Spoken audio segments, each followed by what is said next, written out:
So, hi everybody. Can you hear me okay? My name is David Vigilante. I am the chief lawyer for CNN, and I'm also the deputy general counsel of Turner, so I do wear two hats. And I thought I'd talk to you today about the state of play in the world of drones, and it says, what does it say, drone law, the legal landscape? But before I get started, can I get a sense of who does what? How many people in this room are lawyers? And how many people here are sort of operators? Students? Potential criminals? Excellent. So, how about businessmen? well, I got you that last one. Come on, man, it's going to be that kind of day. So, now please, I would encourage you to interrupt me whenever you want. You can raise your hand if you were taught to raise your hand, but you don't have to.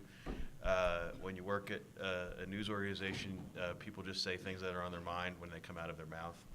And as you know, Mickey. And so I'm kind of used to it, and I think I prefer it because I would like to as much to hear from you guys and have an exchange with you than simply just to talk. And I'm a lawyer, so I get paid to talk, and if you don't ask me questions, I will talk for a long time. It will be painfully boring, and you'll be sad. So with that, so I thought I would start with describing the landscape 3 years ago when we started this journey. And so if I had to describe it, I would say there was no legal framework for us to operate. There were no aircraft that did what we needed. And we had no one who was authorized to operate the aircraft that did exist. So that strikes me as a good start, right? So what do you do? What inspired me was I did not think that litigation or legal action was going to move the needle enough. It seemed to me that this was really, how do you define the problem? And if you define the problem, does that get you to a solution in a better way? The problem we had is we didn't have a framework to operate under. The problem the FAA had is they didn't have any information to create the framework. So we were essentially at a stalemate. I called the FAA and I said, hey, I heard you guys are in charge of the sky. And they said, we are in charge of the sky. I said, okay, I would like to be in the sky. How do I do that? Well, come on up. So we took a meeting with them. And what we offered to do was essentially be their lab rat and to help them try and develop some standards. At the same time, help us figure out what exactly it was we needed and where we wanted to fit in this firmament of this new type of technology that we still think is a game changer for what we do, particularly in the television news media and the visual news media. The challenge was there was no legal way for us to be in the sky. The only thing that was available was the hobbyist exception, and because we were doing it for commercial purposes, we were barred. So the first immediate challenge was how do we find a legal way to get in the sky, and that's what put us in touch with Georgia Tech, which had their UAV system up across the campus from the Air Force Base or the Air Reserve Base. So we were able to initially operate under their COA and begin to test some concepts out. But that was a really important signal moment for us. And from that, we developed what we sort of thought of and still think of as our threefold strategy or our 3-year plan. And we distilled it down to this: evangelize, organize, and operationalize. And that is still the model we're operating under, and frankly is why I'm here. Year one, we thought, was the year of evangelization. What does that mean? It means that we were going to go out to the marketplace, places like this, places like the AUVSI, and let manufacturers and operators know that CNN was open for business, that we putting real money against this, that we had a plan to make this part of an established business unit, and that we were serious about finding a way to legally operate. We also made it clear to our fellows in the industry that the only way for CNN to win was for everyone to win. And what does that mean? So if you understand anything about CNN's business model, one of the ways we are able to be Johnny on the spot when there's breaking news is because we have a vast network of affiliates all across the United States. I think right now it's like 950. So across the United States, there are 950 local television stations, and we have essentially what I would say is like a barter relationship with them. We provide them white label content, we provide them access to some of our content, and in return, we can dip into their feed and signal whatever we want. So the end state was essentially to replicate that kind of model, except in the UAV business. So we need to know, what do we need to own, and how do we cultivate a community of trusted operators? And then how do we encourage manufacturers that's in their business interest to engage in the manufacturing of something better than hobby-level drones?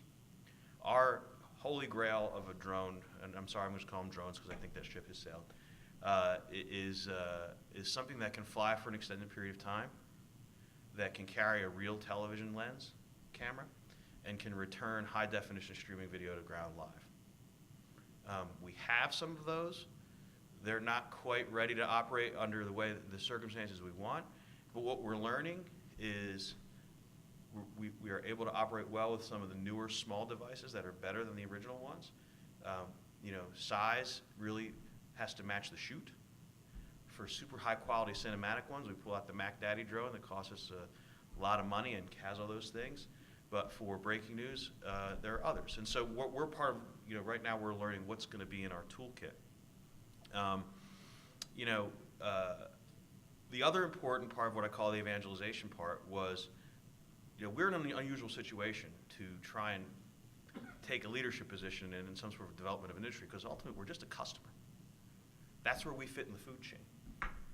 We're a customer that wants to acquire products that can help us with our news gathering. The same way that Sony makes great cameras, Snap makes a great drone for us. So getting ourselves into that mix, getting the technical involved, and then, so what does it mean when I say organize? Well, once we felt like we had some critical mass of a network developing and some goodwill with Georgia Tech and the FAA, we had to decide what was going to look inside our business. And that meant we had to take that same evangelization argument internal to management and get them to put money against it, not just once, which they graciously did when we went to the FAA, but on a permanent basis. And say, no, this is a business priority. This is part of our news gathering. This is no different than having trucks. It's no different than having cameramen. And that was the impetus to launch a business unit we have called CNN Air. If you meet Greg Agvent while you're here, Greg runs it. Greg was the first person I recruited into this job, or hustle, if I want to, because you needed to get away from the lawyers and to business people and engineers who understood what they needed and the technical needs that the clients need to make good video and to make television quality and television caliber video. So that was that part. So now we're really in the operational stage. We've been allowed to operate away from people for an extended period. We've had literally hundreds of shoots now around the world. I think we've made the case that it is an entirely different perspective and point of view that is cinematic and intimate at the same time. That became abundantly clear to me in Hurricane Harvey. And you really saw the inferior nature of helicopter shots in humanizing a natural disaster. And once we could get in there with these closer look cameras that are steadier, frankly, than a helicopter, give you a cleaner picture, it tells a different story, it tells a more compelling story, it tells a better story.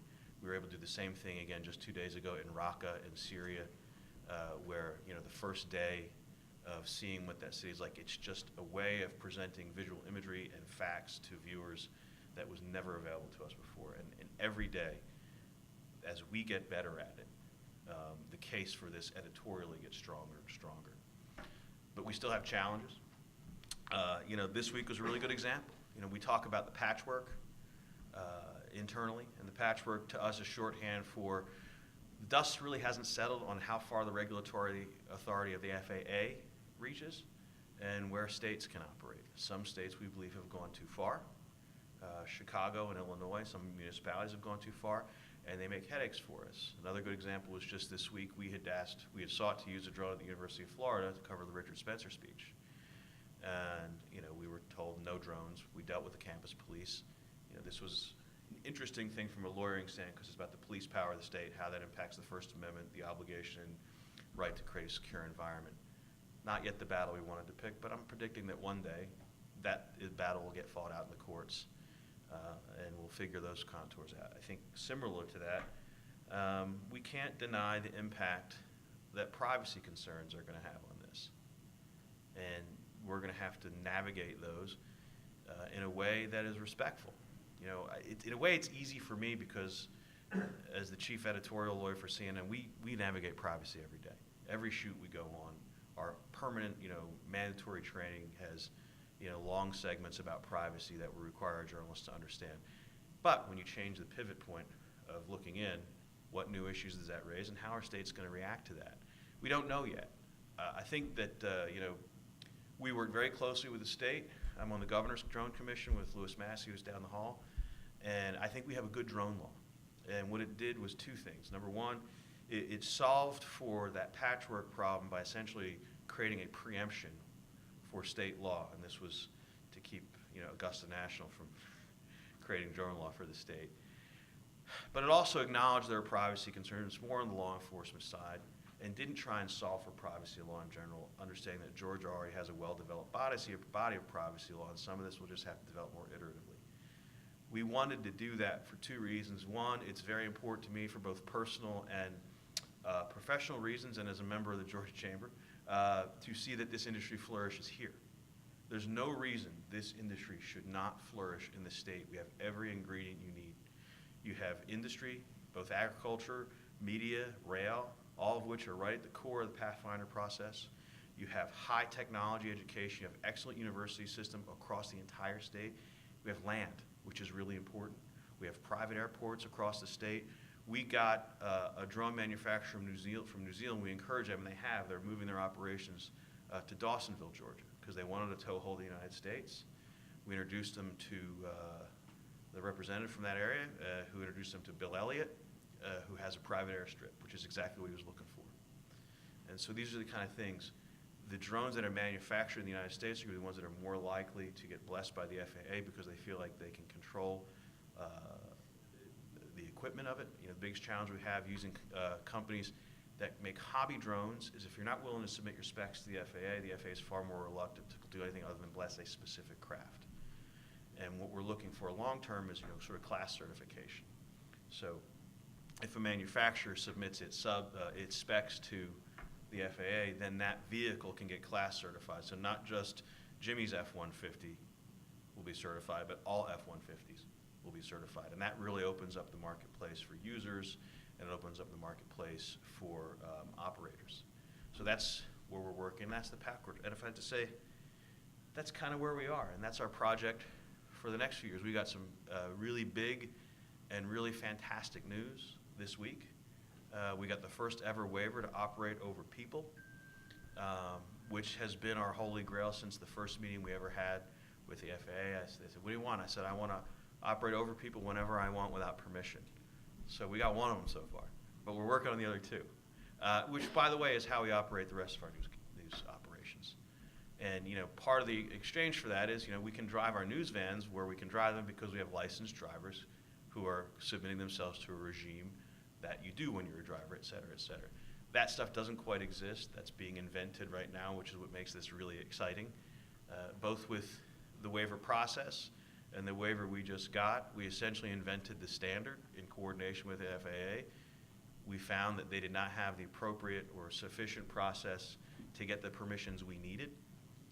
And so we came up with our own proposed version of the waiver process. Excellent lawyer on my team, Emily Avon and Lisa Ellman at Hogan Lovells, essentially created that themselves.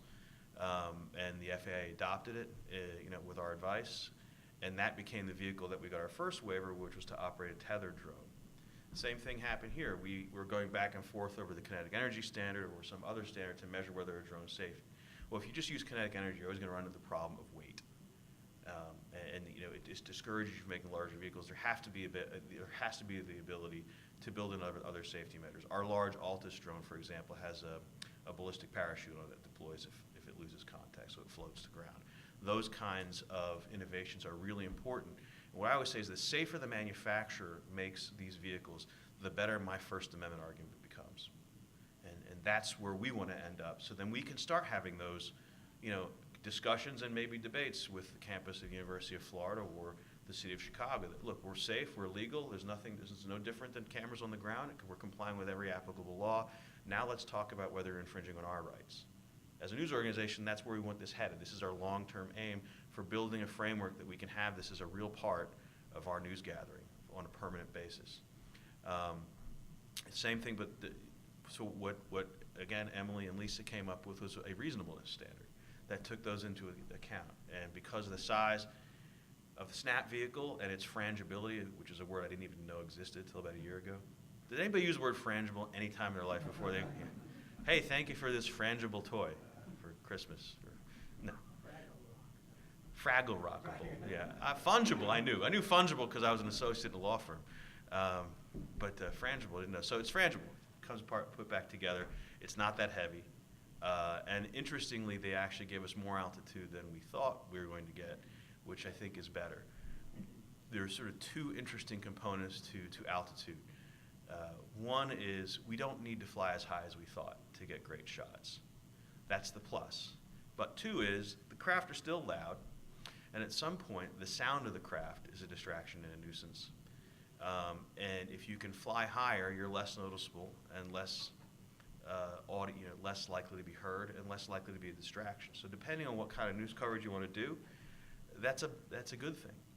If we're covering protests down the street, I'd rather be a little higher and out of earshot somewhat, and certainly out of like rock shot or anything like that. You want to be able to navigate that yourself. So this gives us some latitude, and we're really excited to take it out. It's still not the end state we want because it doesn't return live high definition video. It takes very good video, but it doesn't do live video, and it's flight time. But this is going to be a really important tool for us as we look toward the others. I think our challenge with the FAA is getting them more comfortable with larger craft, because I still believe, and my colleagues may disagree with me, but when you look at all of the mitigations you want to start employing on these vehicles, every mitigation is adding weight, just about. I'm a big believer in the transponder. I think the authorities, you ought to be able to know who's in the sky, because you ought to, who's legitimately there, who shouldn't be. That's important. I'm also a big believer in, anything that augments line of sight, anything that augments the ability to operate the craft at more of a distance. So sensors become really important. Well, sensors add weight. You add weight, you add payload, shorter flight time. So at some point, this is all that avionics discussion that we'll have. I think it's been incredibly exciting. I've never had a legal issue like this in my entire career, where I felt like I walked into something, on the first day, and there was Adam and Eve. It was really to watch this turn into what it's turned into so fast, and to see the level of support we've gotten both inside the company, but also within this state, and frankly from the FAA, has been really encouraging. Let me ask you a question. You got an international market, and you have basically the FAA in the United States, but you cover so many different places around the world.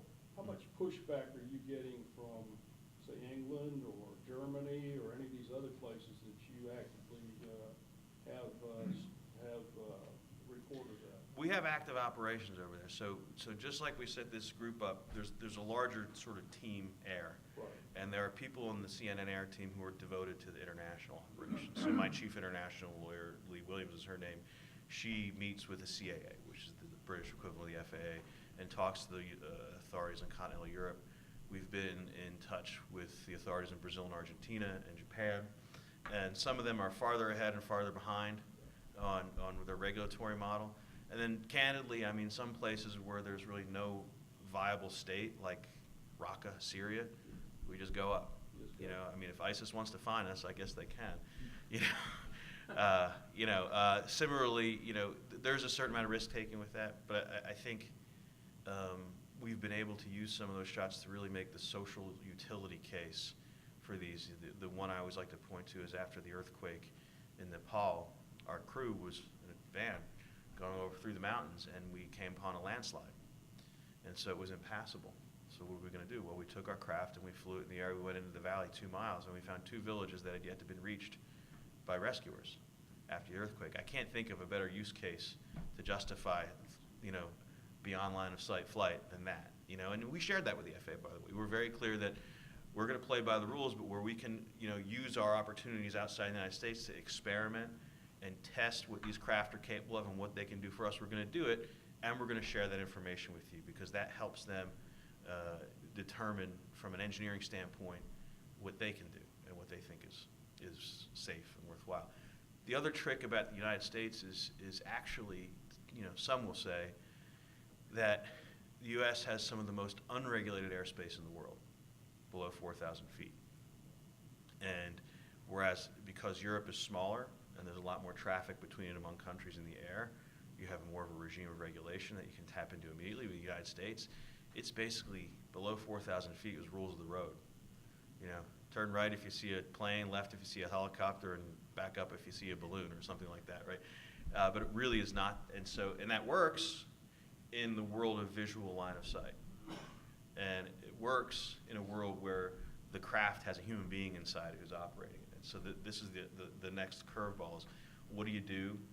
And I think right now the challenge, I think, and predict two things I think are the big challenges over the next few years. One is going to be persuading the FAA and other regulatory authorities that the sensor technology and the ability to sort of augment visual line of sight is trustworthy enough that you can allow that. And the second is really different, very different, and that is batteries. That's the single biggest contributor to the weight of the craft and how long you want to operate it. There are some way more expensive than we'll be able to afford power cells that are available to the military but not available to us. But if there's enough of a marketplace, then maybe some of that will transition.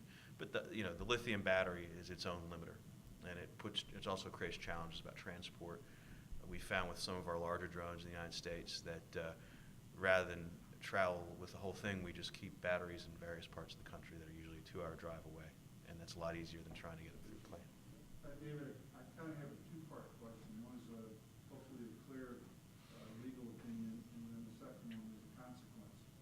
The first part of the question would be, is it your understanding post-107 that if a uncertified pilot, 9-107, shoots video and then sells that for commercial purposes, A, it's obvious the pilot has committed a crime, if you will, or law. Called a violation. But is the recipient of that ill-gotten goods subject to criminal prosecution? Okay, so I would say probably not to your second question. I'll come back to that. I think the first one, yeah, you're subjecting yourself to a potential fine. There's a line of Supreme Court cases that involve receipt of things that, let's say, were not created appropriately, but you had nothing to do with the creation of that. And if you have clean hands, and typically your receipt of that and usage of it is not going to create a separate liability for you. And we rely on that in our news gathering quite a bit. Why am I spacing? Bartnicki versus Vopper out of Pennsylvania. Thank God there's no lawyer there. But these, this is sort of what I was alluding to earlier. What we're going to have now is existing doctrines of the law are now going to have to be socialized into this, and do they fit? Do we need new answers, or are there existing answers? Do those existing answers need to be modified or somehow reconsidered in light of the technology? I think in privacy, I think that remains to be seen. I think in this one, we'd be okay. Now, that being said, we have declined to use video in certain situations because we don't want those operators up there. If you're trying to operate post-hurricane over Houston and you're doing it the right way, number one, there's only so much bandwidth. Number two, you don't have to navigate around a chucklehead who doesn't know what they're doing. And number three, we want to set the standard for what safety looks like, for what responsible professional operators look like, because we want this to become a real business. And it's not going to become a real business if it's constantly disrupted that way. So we just recently, last week, said no thank you. The wildfires, that's right. No thank you. Why? Because they're interfering with helicopters. We want to discourage that behavior too, because you know what? When the amateur with the drone keeps the helicopter from saving the guy during the wildfire, when the amateur with the drone crashes it in the plane that's taking off from LaGuardia, that kills us. Because to the outside world, it's all the same. So we don't want to encourage that, and we don't want to create an ecosystem for those people. We're trying to turn this into something more professional. And so does that answer your question? Yeah, the second part of that question is involving consent. So it'd be interesting post-107 how much law enforcement has been done for either A, illegal operations, or B, lack of consent. Because the whole, we talk about a legal thing, the whole privacy, open air thing is wide open. So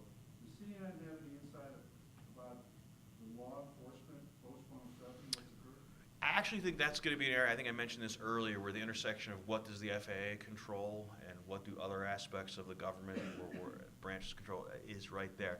This really, when we first started talking about the Georgia statute, it went from sort of this wide sweeping, let's see if we can accommodate all these things, to a much narrower statute that put together some rules of the road for law enforcement, because unlike law enforcement, we're not bound by the Fourth Amendment, illegal search and seizure. Our standard is really reasonable expectation of privacy. And if we're open and obvious, if we're filming you in a place where you shouldn't expect to be private, then typically the law is going to say that's not subject to privacy.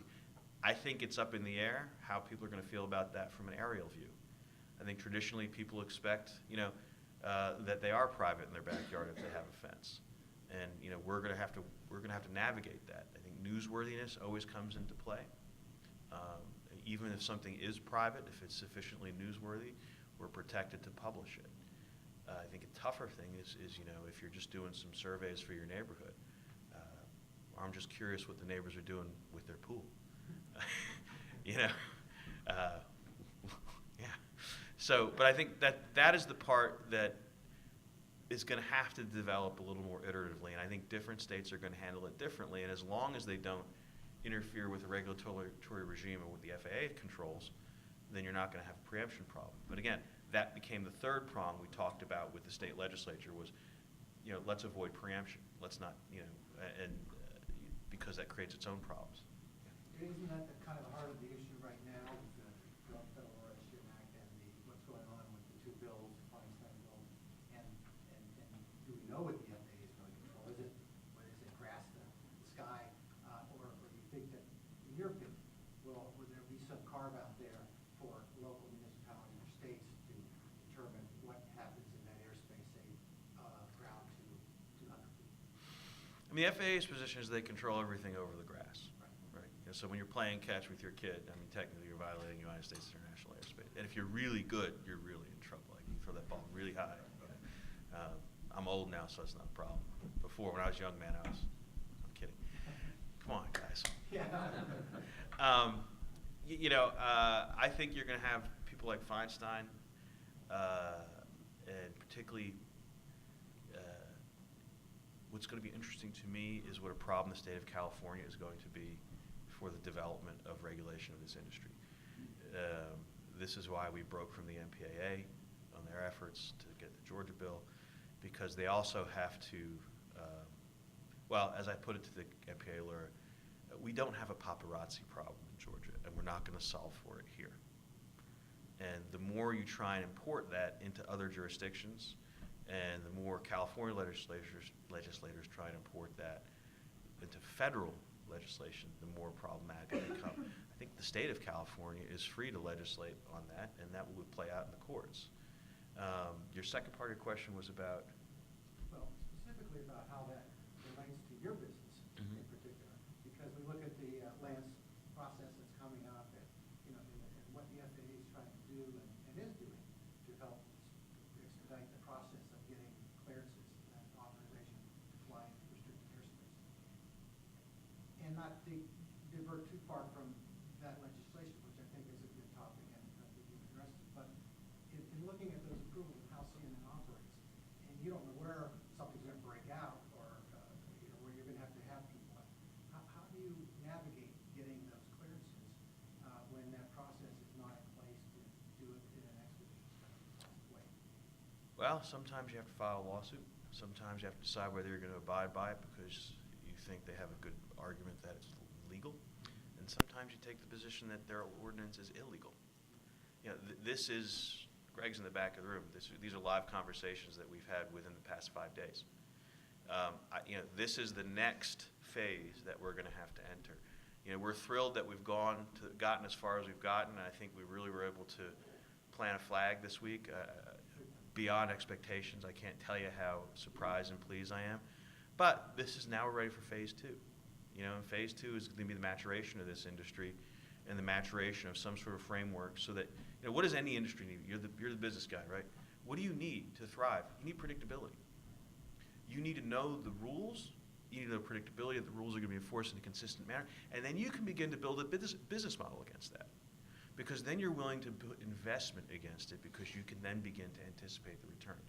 The instability is the biggest barrier right now to this industry really just blowing up, you know, and that will have to work itself out. I don't know that municipalities are going to have much, let me rephrase it. I don't believe municipalities should have much authority to regulate the operation of these craft beyond issues of public safety. And even then, you've got to take into consideration who's the operator and for what purpose. So if we can safely operate and not disturb the peace and not invade privacy, then we've got a First Amendment right to be there. No different than a guy with a camera on the ground. And that's going to be how this plays out over the next several years. And I don't want to dominate, but you mentioned Pathfinder, and I know you're very involved in that. What's the real goal of Pathfinder? Is it beyond visual line of sight, or are there other objectives and goals? Well, I think it's different with the different Pathfinder constituents. Our goal with Pathfinder has always been to to develop a path to operate over people. That's been our stated goal. Now, our full stated goal is operate over people live whenever we want without permission. So we're not the nighttime flights yet. We have to get a bigger craft, I think, to get live.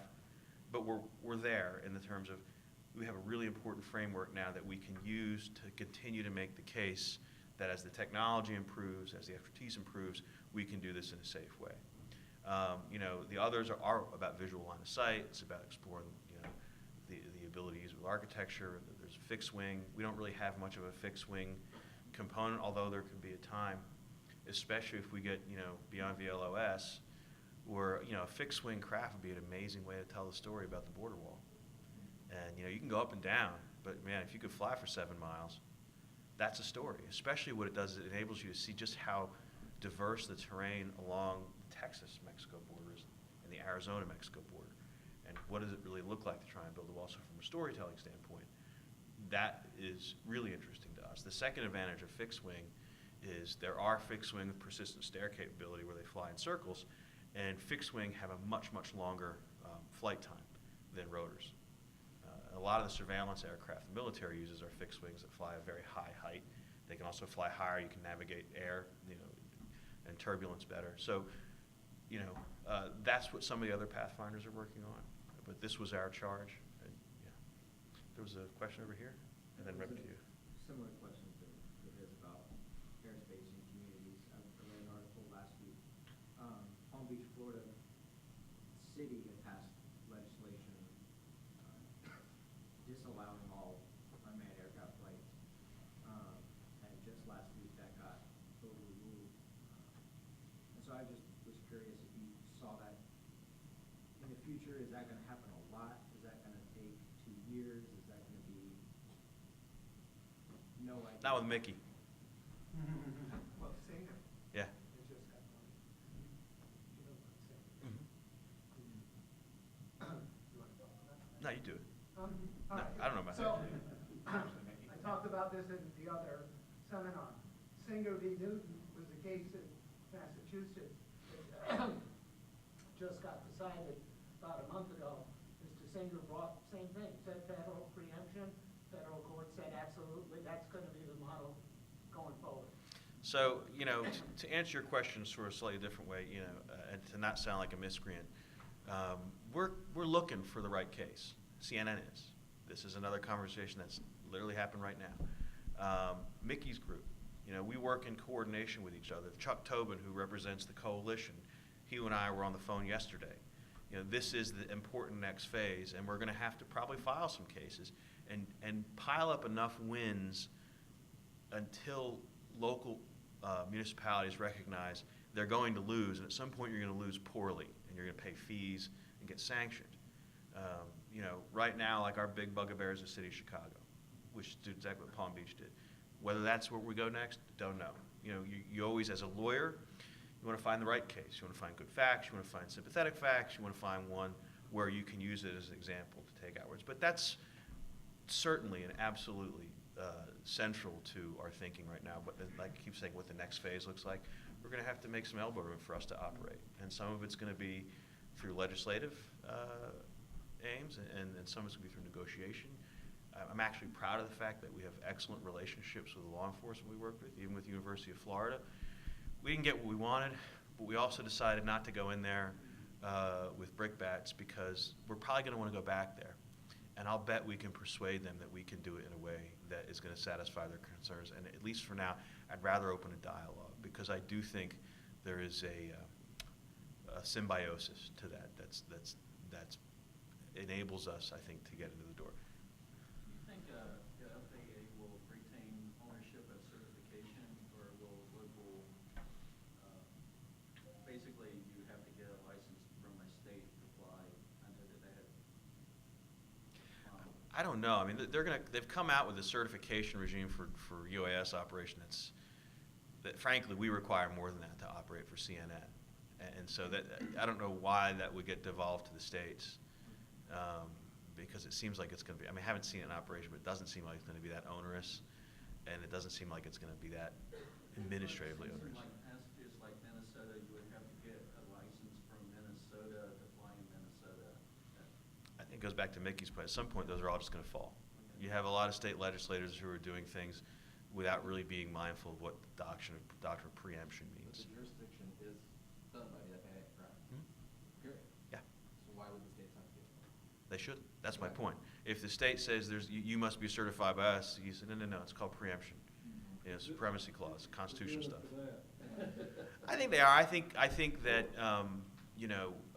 because we've spent a substantial time at the State House in Georgia and in some others, you have, I would say, a competing set of concerns. You have some lawmakers who see this as a real opportunity, and it's a jobs opportunity, which is certainly how we see it. And I think we can prove it because we created jobs, didn't we, Greg? There are others who have constituents who have concerns about these things. I mean, I always joke, hey, if one flies over my backyard, if I had a shotgun, I'd probably shoot it, right? You still have to keep your sort of rational mindset of an ordinary person. And I think somebody just speaking to that. Some people have fear of the invasiveness of it. That will shake out. I don't know that states requiring certification is the answer. In fact, I don't think that's the answer. Just curious, is there a conversation going on at CNN about being mindful of when, I guess, the purposes and the business models diverge at some point to, say, your end versus a different business's end? Is CNN still going to be as part of that kind of evangelist to promote open access, to not create too many barriers to entry, or maybe unreasonable barriers to entry? Boy, I'm not sure I'm following, but I'll try. And I mean, what I would say is if you look at the way we deal with other industries that create technology that we use that makes us better, those are always pretty cooperative arrangements, whether it's Cisco or Sony, whether it's software or set design. These are people who do things that we need, and if someone can invent, which has happened since I've been at this job, LED lighting that's as good as professional Fresnel lens lighting, then guess what? We just saved a hell of a lot of money. So we would want them to succeed. Has there been any thought given to the hobbyists? It sort of seems like in the news always gives drone operators a bad name. They're the ones that are causing problems. We're talking about 107 users and doing the right thing and trying. It seems like sometimes these hobbyists are kind of undoing the hard work that people like you are trying to do to advance law-abiding 107 users are trying to do. Yeah, I mean, I think we're just going to have to deal with the fact that people like that exist. I mean, that's why we always talk about, we want tools, not toys. Greg came up with that one. You get a lot of credit. Tools, not toys. I came up with AIR, just for the record. CNN AIR. You came up with the A and the I. Well, we're sitting in my office. They're going, we should call it CNN AIR. Well, what would it be? I'm like, aerial imagery and And Greg goes like, Greg says, how about reporting? I'm like, yes. I think personally, a lot of these things, just like aviation, the early stages of aviation, is going to work itself out. I think the only two things you're really going to have to fear is if there's terrorist activity or there's bad guys, crooks, they're using it for various things. I think those are the two really strong areas that could cause you a lot of pushback. I don't disagree. In fact, one of the things, we actually ended up doing a story about this because one of my fellow members of the Governor's Drone Commission is formerly the Georgia Bureau of Prisons. And they already have a problem of people flying drones in and out of prisons, bringing in contraband, I guess taking it out. So, I think there's a technological solution to that. I think that's one of the reasons that at least we think that some sort of transponder, which, if right now a jet flies over, you can hold your iPhone up, and it'll tell you the jet and the tail number. There's nothing wrong with having that kind of technology, and that will help traffic, will help law enforcement, it'll help us to operate in the sky with other craft. I just wanted to go back to your question about hobbyists. The AMA, they've been flying 60, 70 years. People, they were called model aircraft. They've been flying them safely. They've got a great community. They've got hundreds of thousands of members. They've participated in the same meetings we've been in. It's not the hobbyists, the serious hobbyists. It's the people who just go out and buy a drone and are the bad actors, have no idea what they're doing, and as organized as we can be, and we can develop all the policies, work with police, coordinate, and do everything, and the next thing we know, there's some Yahoo flying, it's like, hey, I bought my drone, look at me. You can't, as I testified before California on some of their crazy bills, it's like you can't legislate stupid. And there are going to be plenty of stupid people out there. I guess that's what I'm getting at. They're so easy to get. Go on Amazon and buy one for a couple $100. So I'm wondering if anything will ever be done to regulate. This is one of to your point. I was trying to think as you made your remark about early aviation, where would I put us now? Is this like 1925, 1927? Even maybe a little earlier. Yeah. Yeah, I would say earlier. And so think about how the aircraft industry developed. It really wasn't until post-World War II that you had a stable commercial aircraft industry that moved civilian people. And in between, there was a lot of stuff that had to happen. I think it's within the realm of possibility that you're going to have products liability lawsuits. If you have, a defective drone, if a kid has a drone that he bought off of Amazon and it continually loses its signal and hurts somebody else, that sounds like a products liability lawsuit to me. And that is part of our legal/business system. The auto industry, other industries, finding different ways of accountability. And again, going back to how do you incentivize manufacturers to make them better? And so part of this is, you're right, you can't legislate to prevent stupid, but you can try and build around it to minimize it as much as possible. I think for our purposes, the biggest concern is we don't want to be branded by that. We want to be very visible as there is a professional community of experts and professionals who are committed to doing this in a way that can build an industry that can employ lots of people and change the way we tell stories. I always come back to, let's not forget, we're talking a lot about science, right? Let's talk about art. I don't know how many of you are art history nerds. I'm a little bit of one. But there's a type of blue that was, until the mid-14th century, unavailable to artists. And when it became available, it fundamentally changed the way painting happened. And it was one of the things that birthed the Renaissance, reimagination of the Virgin Mary in this world. But blue, that didn't. So that's what we have. We just invented a new color. How is that going to affect our storytelling? How's it going to affect not just the news, but the art? And we're in the beginning of that too. And some of it is going to be hobbyists. They're not bad because they're hobbyists. They're just people who are a little bit of youngsters who get these things and don't really appreciate how dangerous they can be. But that's true with cars and motorcycles too. There's been a lot of reference to the technology and how that's driving a lot of the industry right now. Indeed it is. Snap, as you pointed out, is a great piece of technology for your application.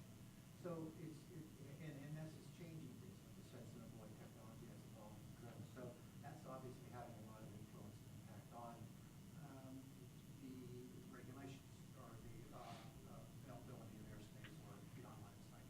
So is CNN working with the manufacturers in any way to develop the kind of technologies that you feel would enable you to be able to get to these places where you Yes. can't get to? The short answer is yes. I mean, It makes sense. that is really what we're doing day to day.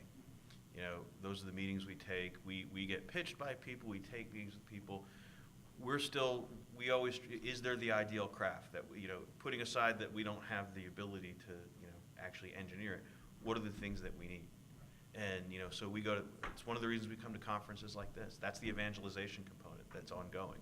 And what's been amazing is to see if you incent creative and smart people to do something, they'll do it. And where I think it needs to happen next, I think that's why I think this latest waiver is so important. I believe that that's enough for a lot of people around the country to become really good at this, get certified, and open up a business in Idaho, in Wyoming, in Texas, and that's that network I was talking about at the top of the hour that we want to tap into. That's that trusted network of operators. These are people who are going to work for news organizations around the country. They're going to work for our local affiliates, and so, yeah, we're counting on that. But for that to happen, we have to have an ongoing dialogue with manufacturers because the price point can be prohibitive. Even, not to get too in the weeds, but how do you amortize the capital of that? Can you? And, how many years do you get to get your ROI? Those are all the things that business people are going to be asking about, these kind of things when they invest in these craft. And so we have to work continually to make the case that there's a marketplace that can push prices down because you'll get it back with scale. Getting back to the local laws, so, a lot of these local laws would be preempted, right, if tested in court. But looking at that and then thinking about the Feinstein bill as well as the pilot program that the administration is doing, wouldn't those enshrine some of the problems? Wouldn't that preempt preemption?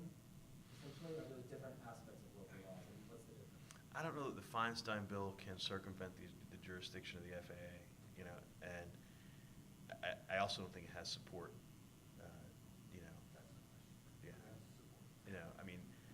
It's been a while since I talked about that with our people, but there wasn't a sense that it had enough support to go.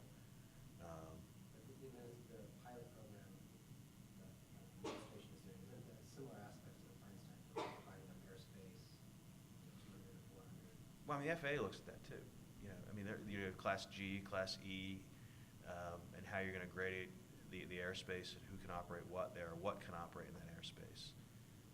I think that's, again, the kind of stuff that's going to have to shake out. I think if you're going to operate a craft, above, this is actually one of the discussions we have with them is, where do you measure zero from? Is it from ground, or is it from the highest structure? And there's not a consistent answer. So if you're in downtown Atlanta, I would argue that means you can fly at 1,100 feet because the tallest building in Atlanta is the Bank of America building, which is 950 feet high. So as long as you're within 150 feet of that in that area, then you should be okay. And I would also argue that in an urban environment, that's safer than trying to weave between and among the skyscrapers. And so the question becomes, is the craft we have capable of flying at 1,000 feet and the winds that happen there and all those kind of things? I don't know the answer to that, and I'm not going to speak to it because I'm sure Greg has an answer. But I was just wondering your thoughts on air mapping and just that one-stop informational interview in front of the FAA. I don't know enough about it to weigh on it, to be quite honest with you. I'm sorry. Will trespass claims disappear? I think it comes back to what I was talking about before about that reasonable expectation of privacy. There's a separate tort called intrusion upon seclusion that lots of states recognize, which is just a little variant on trespass, and looks to your expectation of privacy, but also sort of the sensationally prying nature of the people looking. Look, states like California have wealthy constituents who want those rights enforced and created. This is part of the interesting thing, and come back to your earlier question, is launching this in a federal system as opposed to a system like like England. The UK is separate countries, but you've got English law is English law. You don't have to worry about what's the law of London. Here you've got 51 legal systems you're dealing with, and those privacy laws change to some degree across the states. I would say, sorry, sir, go ahead. Yeah, trespass doesn't require invasion of privacy or Trespass usually requires entry and some sort of damage. There's a case out of Connecticut where police filed a successful trespass claim against a private citizen drone operator who flew his drone over an accident, and it was cordoned off. Corporations don't want, they file a trespass claim if somebody goes over, acreage way out, a long way from the office and finds pollution. There's no invasion of privacy. Why, you want to say something? Actually, that case was brought by the photographer who overflew the scene, and the police ended up tortiously interfering with his job at the television station, and he brought a First Amendment claim against the police. So trespass usually requires entry onto land. We're going to litigate whether trespass can cover airspace. I'm sure that some jurisdictions will try and do that, but that's going to happen in state legislatures across the country. Most states, it's civil trespass, it's paid with a fine. Some states have criminal trespass. Usually it requires a little more than that, though. Go ahead. It's interesting because if you go back to date to all these conversations, they come back to one suffocating cloud, literally, over this industry. The perception of the hobbyist, the invasion of privacy, and the comment you make to start out with, you in your backyard, with your children and wife, and you saw me, you probably shoot out of the sky. Most Americans do feel that way. And so I think, again, the suffocating cloud on the growth, utilization, and benefits of this great technology are embedded in each of us as a homeowner or an individual. I don't want that looking at my child or the movie star or your backyard. I'm not comfortable with that. And that becomes a PR problem. So we see these beautiful images, but then when we see the actual aircraft, that's a negative in our backyard. Look, I agree with you. I think we have to acknowledge that challenge and work for creative ways, if not solve for it, at least to account for it. We talk in the legal community about the differences of how privacy law works around the world. In the United States, it's this notion, do you have a reasonable expectation of privacy? And that is it in the public's interest to know? Well, the UK has the same question, is it in the public's interest? The problem is when they say, is it in the public's interest, what they mean is, does knowing this benefit the common good? What we mean is, would the public find it interesting? I'm not kidding. And so you have cases where in the United States, if I filmed Mickey going into the methadone clinic out in the street over here, across the street in Athens, and he's walking in public, there's no invasion of privacy.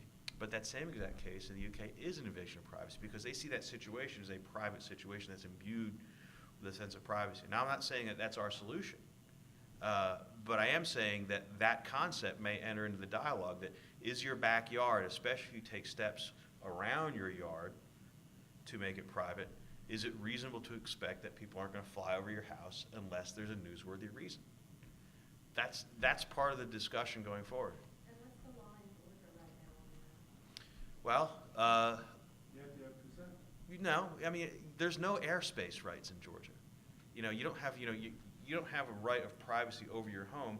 Then you go back to what's the law of privacy of Georgia? Are you invading, intruding upon seclusion? Is it outrageous? There's a series of torts you can use to get at that. Emotional distress torts, and heaven forbid if that thing goes down on somebody's property. Then you're off to the races. But if you shoot it out of the sky, would that be destruction of Yeah, it would be. I would advise you not to shoot it out of the sky. That was hyperbole, which is protected by the First Amendment. Yeah. Yes. So, What do you think about geofencing as a way of getting around all this law, where a state or government or entity can basically physically or electronically prevent the drone from coming into a state? We've looked at it from the opposite side. I haven't really thought about that. We actively look at geofencing, and we've done tests on some of our own property to make the use case that geofencing is effective. And, so if you fire a flight pan, I would prefer it. I mean, we have crews going out into the field all around the world. And so we're constantly advising them on what's the right thing to do or the best thing to do in whatever particular jurisdiction you're in. It would actually be really nice to know that we could use some geofencing and solve that problem technologically before they ever even leave the Bureau.